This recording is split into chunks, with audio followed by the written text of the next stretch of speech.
Hey, what's up guys? Clash Royale just gave a massive buff to the #1 deck to steamroll opponents for speedy wins. After a ton of time, Golem Clone is back at the top of the food chain.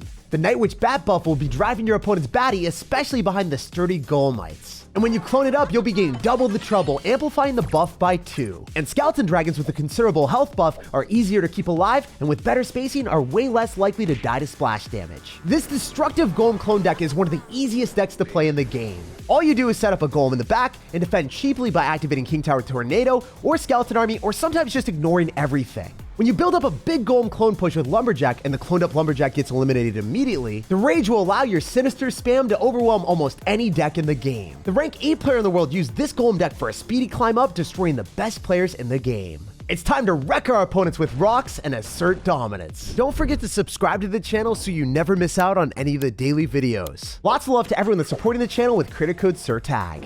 All right, so jumping into the action, you guys know the deal. When we're running a Golem clone deck, we're kind of hoping that our opponent decides to spam into us. And since we've got Tornado and we've got Skeleton Army, I feel really comfortable dropping a Golem in the back first play. This is not something that I do when I run a standard Golem deck, especially my favorite Golem deck with Elixir Collector. With this deck, you go balls to the walls and you terrorize every opponent. It is not fun to play into this thing at all.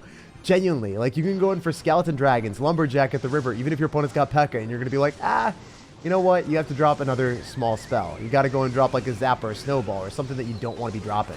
And then we can go and clone up all of our units, and despite you having Baby Dragon, you are still going to take monstrous damage. That's ridiculous. I've got a fleet of Skeleton Dragons, and this man just got ravaged. That's 600 damage down the drain, a P.E.K.K.A that I don't have to worry about, and a Valkyrie weirdly in a P.E.K.K.A deck that's counter-pushing in my face. I don't know what this guy's cooking, but I'm ready for it. And we're frying the Valkyrie quite nicely with the Baby Dragon, getting some decent counter push here. I think I'm going to go in for a Night Witch in the back, and then go Golem again. And this is how you play Golem Clone, guys. You're relentless with the aggression. Actually, let's go in for a Golem in the corner.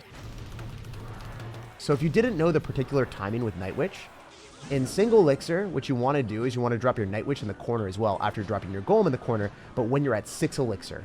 So when I'm about to hit 6 Elixir, then I go and drop my Night Witch in the corner, and I want you guys to notice that the bats, they are going to still stay behind the Golem. And that's really important that you don't waste these 2 bats, because then you're going to get extra damage per second. Oh man, he really wanted to ruin it right there. I was setting up my entire spiel, and this guy's like, nah Jake, not happening. He's like, I'm just going to use my Baby Dragon and ruin everything.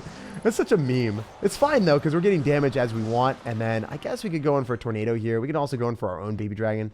I don't think it's necessarily a good idea to do anything besides Baby Dragon. That was meant to take the targeting from his Baby Dragon, but I guess they don't want to hurt each other today. Interesting interactions is what I'm going to say. Okay, so I'm going to go in for a Golem again, and I think this time I'm going to drop it slightly in front of my tower, so we eat all the damage from the Electro Wizard. Wait, what? How did I not see this being like a P.E.K.K.A Lumberjack Balloon deck? I don't know. I'm used to people running Graveyard, like, almost all the time. Like, whenever I play Ladder, everyone's running Graveyard. It's one of the most reliable decks. So the fact that he doesn't have that is pretty interesting, but I should have expected it, right? Because we ended up seeing Tornado, and Tornado P.E.K.K.A is not necessarily something that you see every day with Graveyard. So what are we going to do? We want to just keep going in for Golems here? Genuinely, like, if our opponent's going to end up having Electro Wizard and P.E.K.K.A and also like Lumberjack, they've got a lot of damage and stun potential, so it's difficult to break through this matchup, but I think we can make it happen. And the main reason that I think I'm going to be successful is if I go in for a Skeleton Army on the other side and force out the Tornado there. Oh wow, he's got arrows and Tornado. What is this guy cooking, and why is this such an annoying deck for us to face? Literally one of the most obnoxious counters that I've played against in Clash. Most of the time, let's cruise up the leaderboard, don't even care, but this guy, he's making it a bit of a challenge with 2 small spells that are phenomenal against Clone, and the P.E.K.K.A and Electro Wizard and Baby Dragon. So he's got a lot of splash damage too. Every single one of his cards in his deck counters me.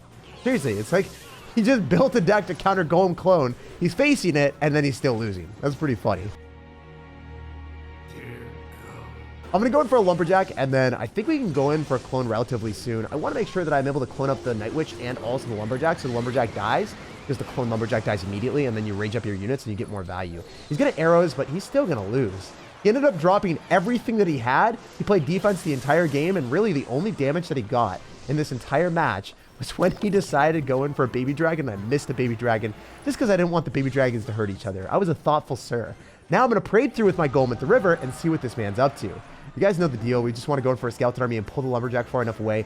It's imperative that you pull the lumberjack away so that it doesn't rage up the balloon. Then it's way easier to activate King Tower against if you're bad at the game. Just make sure that the balloon doesn't get raged up, and then if the balloon's not raged up, you just don't even have to really worry about your tornado timing, and it's super simple to activate King Tower. And I can't wait to see what other counters Clash Royale has in store as we rush up the ranks. Yo, got a game against Fufu. What's up, brother? And this guy is going to end up having the Ice Wizard banner. It just got a buff in the balance changes, but I feel like a lot more people are going to be running Splash Yard, which I welcome the challenge. We just beat a P.E.K.K.A Tornado Arrows player, so it can't get that much more difficult than that. Maybe? I don't know. I mean, Clash Royale is a really weird way. Oh, yeah, I was going to say. Weird way of throwing more tornado players at me. And this guy, he's no stranger to the danger of the tornado. That thing is obnoxious when you've got clone. Oh, he's going to have Battle Healer too. Oh man, this is actually going to be more tough than the P.E.K.K.A matchup. Just because I don't have any real way of damaging down all of his support cards like Electro Dragon, right? Oh, I knew it was going to happen. I just felt it, you know? I had that sensation where after I saw the tornado and the Battle Healer, it's like, I'm just bracing myself for impact. It has to be plopped down real soon. The good thing is it's endeavoring closer to my territory, and we can maybe go in for Skeleton Dragons here, and he won't have a good response. Ideally? Question mark? Maybe. Hopefully. Yes. Cool. We take those, and then we can go in for a clone and then hit all of our units here. Please, more Skeleton Dragon value. Raged up angry Skeleton Dragons. Putting in the work. I love the flock of Skeleton Dragons. It's just so mesmerizingly awesome. The tornado, is that even going to activate King Tower? I don't think the E-Barb's got enough health. Oh, he did! Just the right amount, guys. Gordon Ramsay would be so proud of the recipe that we just had. I made the best cook against the E-Barbs. Was amazing. We cooked them up real quick and activated the King Tower, and it was delicious damage for us. We take all that. You know what? In this matchup, if you go same side, you're screwed. You are going to lose the match. I know that because I played a lot of matches against Elixir Golem, and I know that Golem with Night Witch doesn't do well into Electro Dragon, because you're just going to get overwhelmed and Electro Dragon kills things. And it's like, oh, that sucked. Dude, are you joking right now? This can't be reality. This is not the way that we want to play Clash Royale today. So, looking real awful, but maybe we can make this happen. It's looking really bad. We're going to go in for a Lumberjack on the other side, and he's probably going to go in for a Lumberjack of his own soon. I just need to start spamming like a madman. I probably want to take the tower on the right, but I don't even think that's going to be possible. How am I going to win this? I need to take the tower on the left now because he dropped another Electro Dragon. So I think I can take that left-hand tower if I just go Golem at the river. This is genuinely the most difficult matchup in Clash Royale for our deck. I don't think there could be anything worse than this. We're going for a Lumberjack. I wonder if that's going to be a common theme of the day. Like, am I always going to say it couldn't get worse than this? Because I said that in the last one, right? All right, we're going for a Skeleton Dragons here. It looks like the Golemites are not going to be able to get enough damage, but maybe. Nah, just looking like an L. So one of the minute negatives of Golem Clone is you really can't win every match you play. And guys, I tried my hardest. I think I did play pretty well, and I gave myself an opportunity to take the left-hand tower. But the fact of the matter is, the guy had Mirror Electro Dragon. If they have Mirror Electro Dragon, no matter which side you go in, they're always going to have an answer to your Night Witch clone. Super unfortunate stuff, but in reality, you're probably not going to play against someone with an Electro Dragon, Mirror, Tornado, and Rage. That just has never happened to me before. If that guy didn't have Mirror and wasn't able to afford double Electro Dragon, he would have gotten steamrolled. Let's bounce on a nice game and bounce back and hopefully get a better matchup. Hey yo, we got another game here. So guys, after losing that last match and also just getting a bit of a tough matchup here and there, we want to get something easy. Give me someone with a Hog Rider, a Miner, or literally anything in the game besides like Mirror Electro Dragon and P.E.K.K.A with Arrows and Tornado. I think this might be our match that we're looking for. So if this guy's going to have Tombstone out of cycle, you guys already know the deal. We're going to immediately go in for our Golem. The thing is, I want to show like realistic games that we get in this deck. Like, I'm not going to cut out losses or cut out games based off of matchups being bad or whatever. I just want to show you guys what happens. And hopefully, this game will actually be a lot better, but you never know. We're going to go in for the Baby Dragon, and this guy seems like he's going to lose all of his stuff. This is what I was expecting. Most of the time when I play this deck and I get a semblance of a decent situation, you're going to be able to get a lot of value with the counter-pushing cards, force out fireballs, still get damage, and despite that being a relatively even elixir trade, we come out pretty far ahead because he ended up dropping stuff that he wouldn't want to. And now we're getting even further ahead because he didn't really expect us to have a good answer to that because he had already saw the Night Witch and the Baby Dragon. He went in for the balloon and then he gets greeted by Skeleton Dragons. And now, because we saw that he had Fireball and then he doesn't have it in cycle anymore, we clone up our Skeleton Dragons and our Lumberjack and we pile on the pressure. This is all it takes. You just get one good counter push and you take the tower. It's easy peasy as long as you don't get screwed by the matchups that we got earlier. This is how every game should look. And the cool thing about it is now he has to struggle to take a tower since we've got Tornado, and we can pile on the pressure towards the 3 crown too. So I'm going to go in for the Night Witch in the corner, and then I'm going to go in for the Golem here. And we're going to go straight towards the 3 crown. If he wants to go and start up a Lava Hound push on the right-hand side, he can be my guest. I don't think that's going to work so well. I also want to point out my placement of the Golem, because notice how the Night Witch isn't walking ahead of the Golem. Super important stuff. Do that exact tile placement. Oh, did the guy just leave? Yeah, I don't think he wants to play against us anymore. This is what happens in Clash Royale. This is the authentic experience that, you know, I see 9 times out of 10 whenever I'm playing the Golem clone deck. And you guys will love it.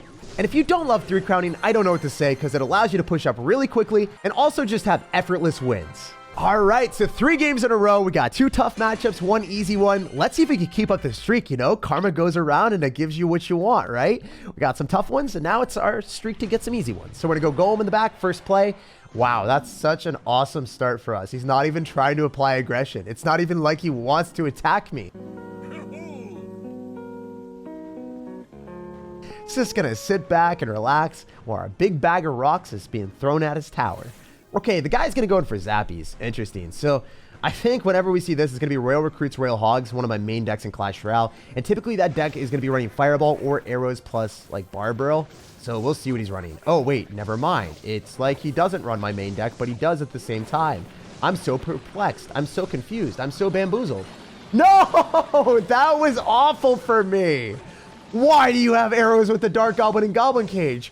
Why can't I identify what you're playing? Okay, I understand what you're doing right now. You're a crazy wild child, and I love it.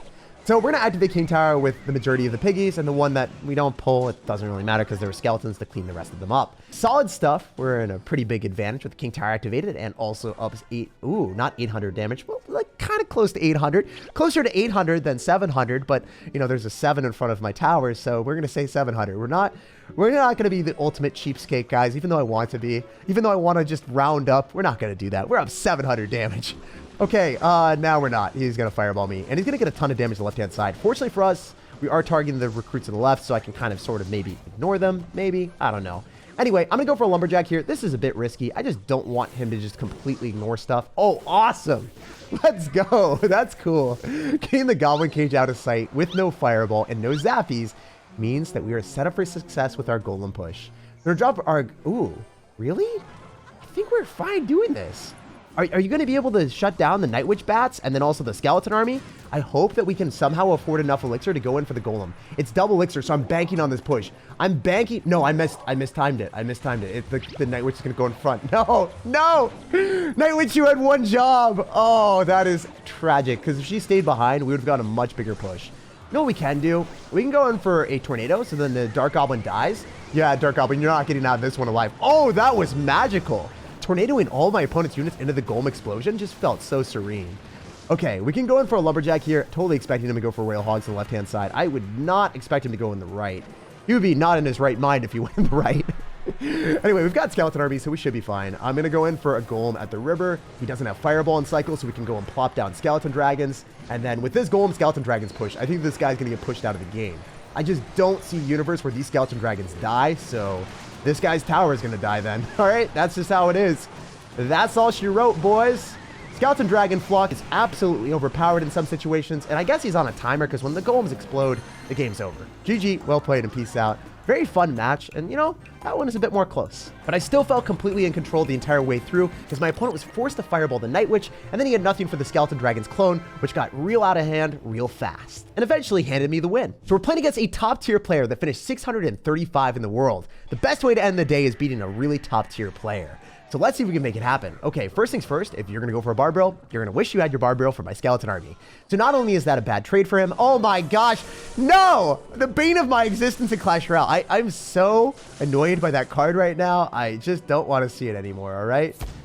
Okay, we can activate King Tower with this baby dragon. I don't know if it's the right idea, but I think I'm going to roll with it just because if we activate King Tower, that means I'll have to spend less elixir in the future. Maybe the baby dragon's going to force a response from him.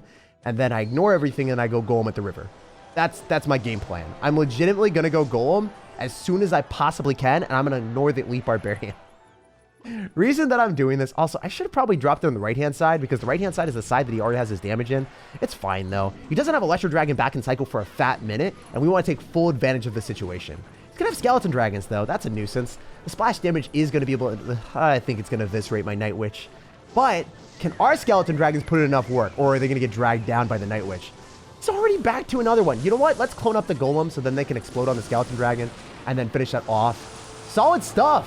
One Skeleton Dragon is not dead yet. I mean, it died and turned into a skeleton, but it didn't die a second time. We are the Necromancer of Clash Royale. Oh my gosh, we're built different. I want to beat Electro Dragon. We lost to it earlier. It is literally the hardest card for us to counter in the entirety of Clash Royale. And then, yep, Elixir Collector. That's also tough. So generally what I like to do against Elixir Collector is I want to be able to take that tower and then have all my units flow onto the Elixir Collector afterward.